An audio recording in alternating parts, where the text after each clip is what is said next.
Fica combinado, então, que vamos ouvir 7 Presidente, minutos só de adiantando, deputado Folleto. PSB pede novo painel na próxima sessão, ok? Deputado Folleto, vamos deixar, então, no momento, não é? Vamos ouvir agora o deputado que terá 7 minutos na tribuna. Deputado Ivan Valente, do PSOL de São Paulo. Senhor presidente, senhoras e senhores deputados, a primeira questão que eu queria colocar aqui, presidente, e nós já colocamos ontem para o presidente efetivo, o deputado Rodrigo Maia, é que ele precisa abrir as galerias da casa para a cidadania brasileira, para o povo brasileiro. E ele se comprometeu a fazê-lo. Só que continua sendo barrado em todas as áreas. Os servidores, os que querem acessar a Câmara dos Deputados e o plenário, estão proibidos. Então, dessa tribuna, eu quero fazer uma exigência também da promessa que ele fez de que nós teríamos, no mínimo, 100 pessoas ou 200 aqui no plenário nesse momento. Segundo lugar, presidente, queria colocar e dar como lido o meu pronunciamento. PLP 257 é criminoso. Funcionalismo não vai pagar a conta da crise. Quero deixar ele como registrado e analisar o que significa o PLP 257. Na verdade, nós vivemos uma profunda crise econômica, política e social. Um governo ilegítimo, ilegal, imoral se apossou do poder.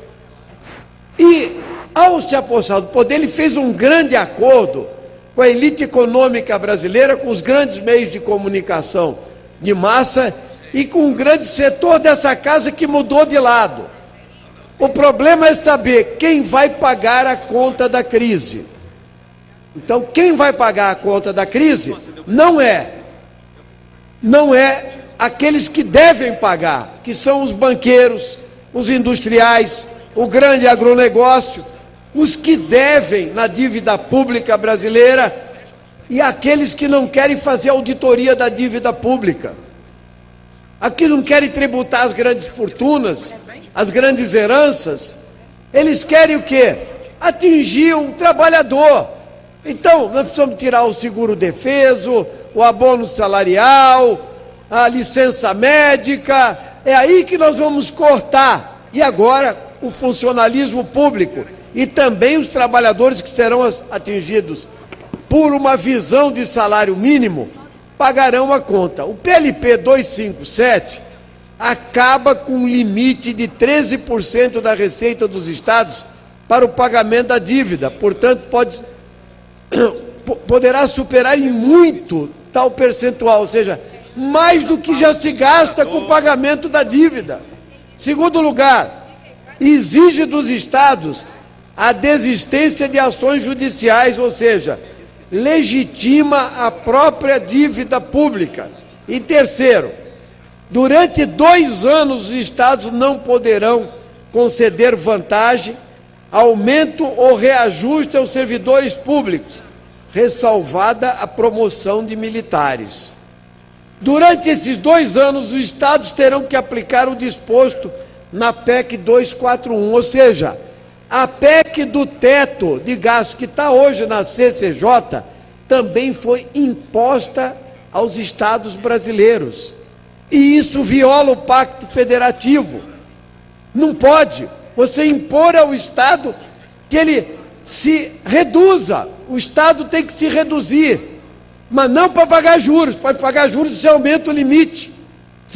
Para contratar, para fazer concurso público, para fazer plano de carreira, para aumentar os servidores públicos, ele está limitado. Ou seja, para a área que interessa à sociedade, que é exatamente prestar o serviço de educação, de saúde, de segurança, todos os serviços públicos que o município, que o Estado precisa pôr, aí tudo bem, você tem que cortar. Então, senhor presidente, é evidente que o relatório, o ministro Meirelles, ele impôs, inclusive, incorporar diversos itens ao gasto de pessoal, como as terceirizações, os aposentados, os pensionistas, as retenções de tributos, as indenizações, auxílios e etc. para fins de apuração da lei de responsabilidade fiscal. Preste atenção nisso. Isso significa, na prática, vai se exigir a redução do gasto com pessoal e severos cortes de direitos dos servidores públicos em todas as esferas, federal, estadual e municipal. E aqui o Congresso Nacional parece que não tem compromisso com o povo dos seus estados e dos municípios. Nós só ouvimos o que nós temos a fazer, presidente, é o seguinte, é enxugar gastos. Quando se trata de falar da dívida pública, da transformação de dívida do setor privado em dívidas públicas, da utilização de mecanismos financeiros para gerar dívidas sem contrapartida alguma ao país, o pagamento de ilegítimos e injustificáveis juros, encargos e taxas que multiplicam o valor da dívida por ela mesma, quando se trata de pagar juros sobre juros, anatocismo, isso tudo ilegalmente decidido pelo STF, aqui ninguém toca nesse assunto. O que aconteceu com o relatório do deputado Amin ontem é que o relatório dá um prazo de 10 anos para os entes federados se adequarem, o quê? No que se refere aos limites de gasto com o pessoal, mas não resolve o problema, dado que o PLP representará um verdadeiro torniquete que vai apertar as finanças dos estados e dos municípios permanentemente. O que ele fez por causa da pressão de baixo para cima e do funcionalismo público foi graduar essas questões. Lógico que isso vai impedir qualquer ampliação de serviço público por 10, 20 anos. É disso que nós estamos falando, senhor presidente, senhores deputados. E no caso dos estados, mais especificamente, do Poder Judiciário, Ministério Público Estadual, Tribunais de Contas e Defensorias, durante o prazo de 10 anos, não serão contabilizados como gastos com pessoal e terceirização. Presidente, e auxílios.